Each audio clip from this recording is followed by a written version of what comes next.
ओम नमो भगवते वासुदेवाय नमः। राधे राधे। विजडम चैनल में आप सबका स्वागत है। तो आज के इस वीडियो में हम बृहस्पतिवार व्रत की अर्थात गुरुवार व्रत की कथा सुनेंगे। अगर आप सबको ये कथा पसंद आए तो प्लीज़ इसको लाइक शेयर ज़रूर कीजिएगा और प्लीज़ मेरे चैनल को सब्सक्राइब कीजिएगा और कमेंट में राधे राधे ज़रूर लिखिएगा और नीचे थैंक्स का बटन दबाकर मुझे सहयोग कीजिएगा जिससे मैं और अच्छी वीडियो आप लोगों के लिए ला सकूं। बृहस्पतिवार व्रत की कथा इस प्रकार है। भारतवर्ष में एक प्रतापी और दानी राजा राज्य करता था। वह नित्य गरीबों और ब्राह्मणों की सहायता करता था। यह बात उसकी रानी को अच्छी नहीं लगती थी। वह ना तो गरीबों को दान देती, ना ही भगवान का पूजन करती थी और राजा को भी दान देने से मना किया करती थी। एक दिन राजा शिकार खेलने वन को गए हुए थे तो रानी महल में अकेली थी। उसी समय बृहस्पति देव साधु वेश में राजा के महल में भिक्षा के लिए गए और भिक्षा मांगी तो रानी ने भिक्षा देने से इनकार किया और कहा, हे साधु महाराज, मैं तो दान पुण्य से तंग आ गई हूँ। मेरे पति सारे दिन धन लुटाते रहते हैं। मेरी इच्छा है कि हमारा धन नष्ट हो जाए, फिर ना रहेगा बाँस और ना बजेगी बाँसुरी। साधु ने कहा, देवी, तुम तो बड़ी विचित्र हो। धन संतान तो सभी चाहते हैं, पुत्र और लक्ष्मी तो पापी के घर भी होने चाहिए। यदि तुम्हारे पास अधिक है तो भूखों को भोजन दो, प्यासों के लिए प्याऊ बनवाओ, मुसाफिरों के लिए धर्मशालाएं खुलवाओ। जो निर्धन अपनी कुंवारी कन्याओं का विवाह नहीं कर सकते उनका विवाह करा दो। ऐसे और कई काम हैं जिनके करने से तुम्हारा यश लोक परलोक में फैलेगा। परंतु रानी पर उपदेश का कोई प्रभाव ना पड़ा। वह बोली, महाराज, आप मुझे कुछ न समझाएं। मैं ऐसा धन नहीं चाहती जो हर जगह बांटती फिरूं। साधु ने उत्तर दिया, यदि तुम्हारी ऐसी इच्छा है तो तथास्तु। तुम ऐसा करना कि बृहस्पतिवार को घर को लीपकर पीली मिट्टी से अपना सिर धोकर स्नान करना, भट्टी चढ़ाकर कपड़े धोना। ऐसा करने से तुम्हारा सारा धन नष्ट हो जाएगा। इतना कहकर वह साधु महाराज वहाँ से आलोप हो गए। साधु के कहे अनुसार उनकी कही बातों को पूरे करते हुए रानी को केवल 3 बृहस्पतिवार ही बीते कि उसकी समस्त धन संपत्ति नष्ट हो गई। भोजन के लिए राजा का परिवार तरसने लगा। तब एक दिन राजा ने रानी से बोला कि हे रानी, तुम यहीं रहो, मैं दूसरे देश को जाता हूँ, क्योंकि यहाँ पर सभी लोग मुझे जानते हैं, इसलिए मैं कोई छोटा कार्य नहीं कर सकता। ऐसा कहकर राजा परदेश चला गया। वहाँ वह जंगल से लकड़ी काट कर लाता और शहर में बेचता। इस तरह वह अपना जीवन व्यतीत करने लगा। इधर राजा के परदेश जाते ही रानी और दासी दुखी रहने लगे। एक बार जब रानी और दासी को 7 दिन तक बिना भोजन के रहना पड़ा तो रानी ने अपनी दासी से कहा कि दासी, पास के नगर में मेरी बहन रहती है, वह बड़ी धनवान है, तो उसके पास जा और कुछ ले आ ताकि थोड़ी बहुत गुजर बसर हो जाए। दासी रानी की बहन के पास गई। उस दिन गुरुवार था और रानी की बहन उस समय बृहस्पतिवार व्रत की कथा सुन रही थी। दासी ने रानी की बहन को अपनी रानी का संदेश दिया, लेकिन रानी की बड़ी बहन ने कोई उत्तर नहीं दिया।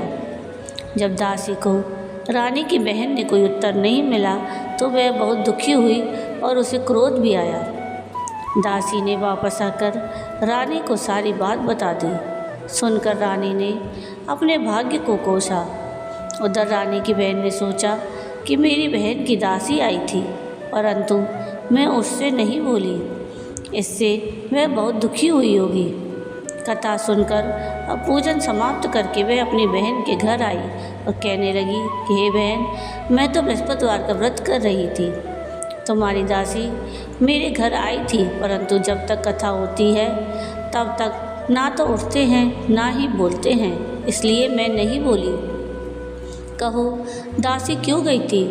तो रानी बोली, बहन, तुमसे क्या छिपाऊं, हमारे घर में खाने तक को अनाज नहीं है। ऐसा कहते कहते रानी की आंखें भर आईं। उसने दासी समेत पिछले 7 दिनों से भूखे रहने तक की बात अपनी बहन को विस्तार पूर्वक सुना दी।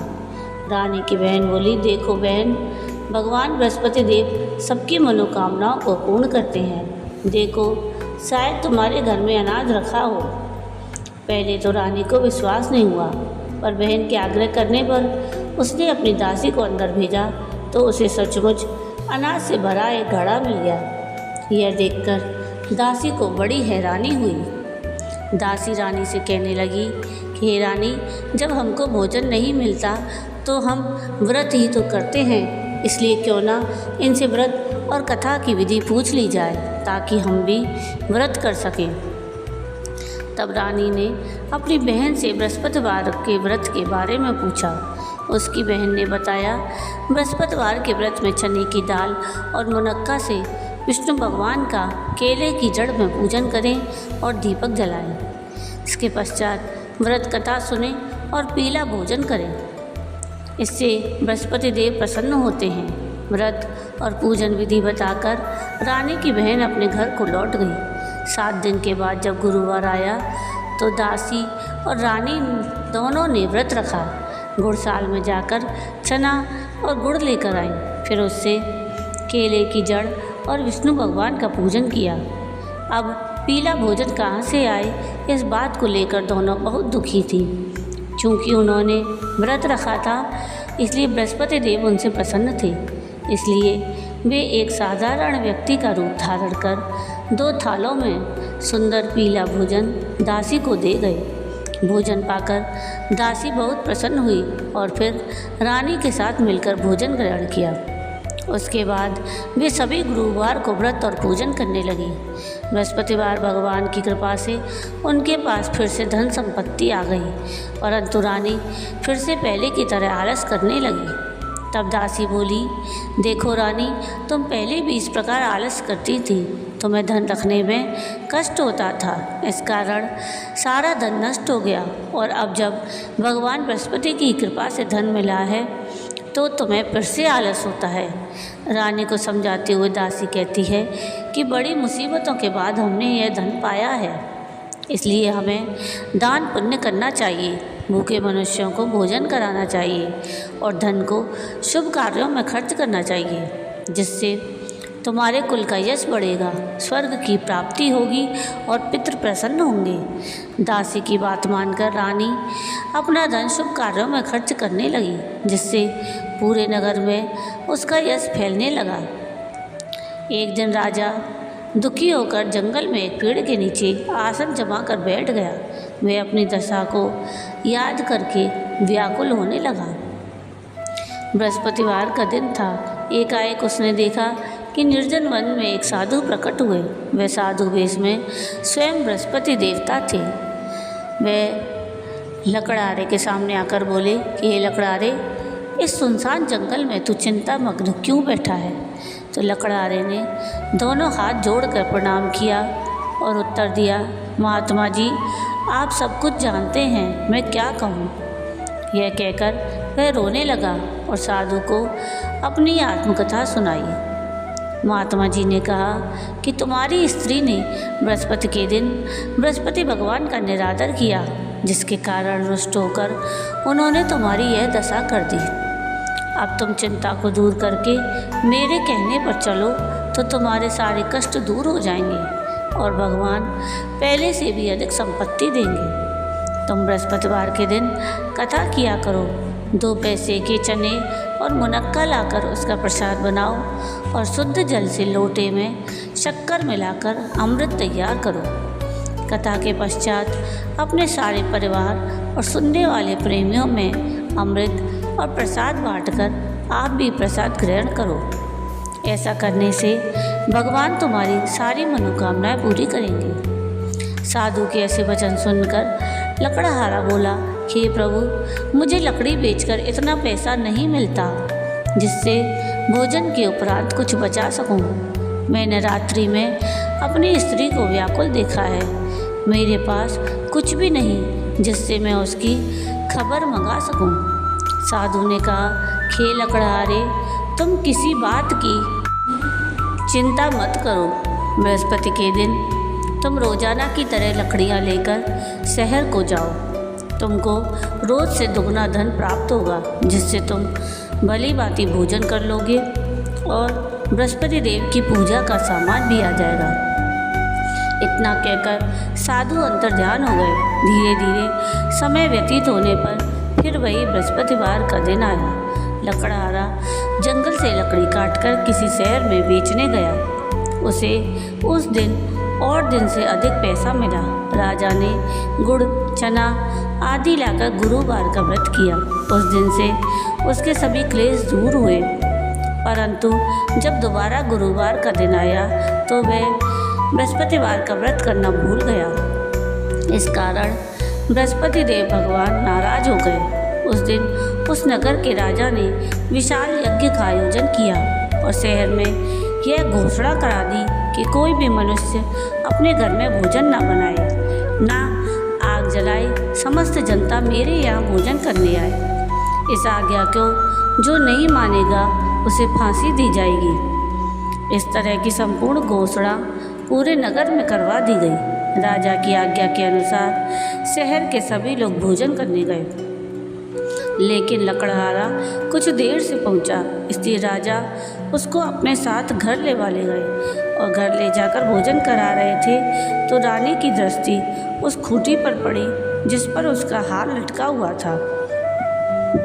वह हार वहाँ पर दिखाई नहीं दिया तो रानी ने निश्चय किया कि मेरा हार जरूर इस मनुष्य ने चुरा लिया है। उसी समय सिपाहियों को बुलवाकर उसको कारागार में डलवा दिया। जब लकड़हारा कारागार में पड़ गया और बहुत दुखी होकर विचार करने लगा कि ना जाने कौन से पूर्व जन्म के कर्म से मुझे यह दुख प्राप्त हुआ है, और उसी साधु को याद करने लगा जो कि जंगल में मिला था।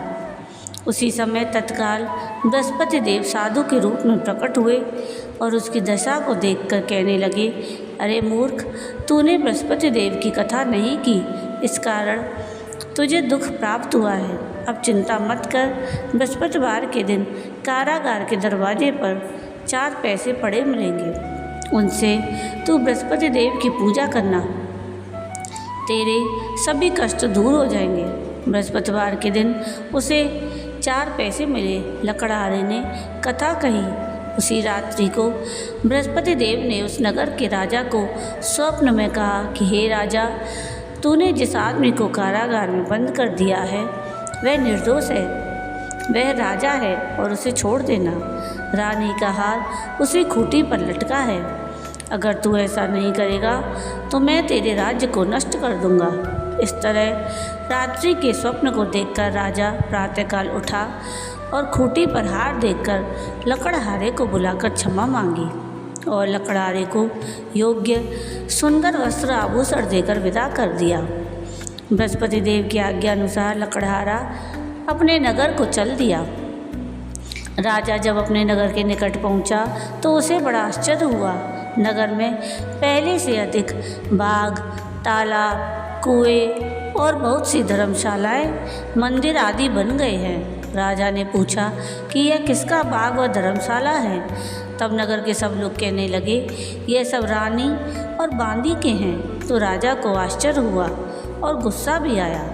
जब रानी ने यह खबर सुनी कि राजा आ रहे हैं तो उसने बांदी से कहा कि हे दासी, देख, राजा हमको कितनी बुरी हालत में छोड़कर गए थे। हमारी ऐसी हालत देखकर वह लौट न जाएं, इसलिए तू दरवाजे पर खड़ी हो जा। आज्ञा अनुसार दासी दरवाजे पर खड़ी हो गई। राजा आए तो उन्हें अपने साथ लेवा लाई। तब राजा ने क्रोध करके अपनी रानी से पूछा कि यह धन तुम्हें कैसे प्राप्त हुआ। तब उन्होंने कहा कि हमें यह सारा धन बृहस्पति देव के व्रत के प्रभाव से प्राप्त हुआ है। राजा ने निश्चय किया कि 7 रोज बाद सभी बृहस्पति देव का पूजन करते हैं, परंतु मैं प्रतिदिन दिन में 3 बार कहानी और रोज व्रत किया करूँगा। अब हर समय राजा के दुपट्टे में चने की दाल बंधी रहती और दिन में 3 बार कहानी कहता। एक रोज़ राजा ने विचार किया कि चलो अपनी बहन के यहाँ होकर आएं। इस तरह निश्चय कर राजा घोड़े पर सवार हो अपनी बहन के यहाँ चलने लगा।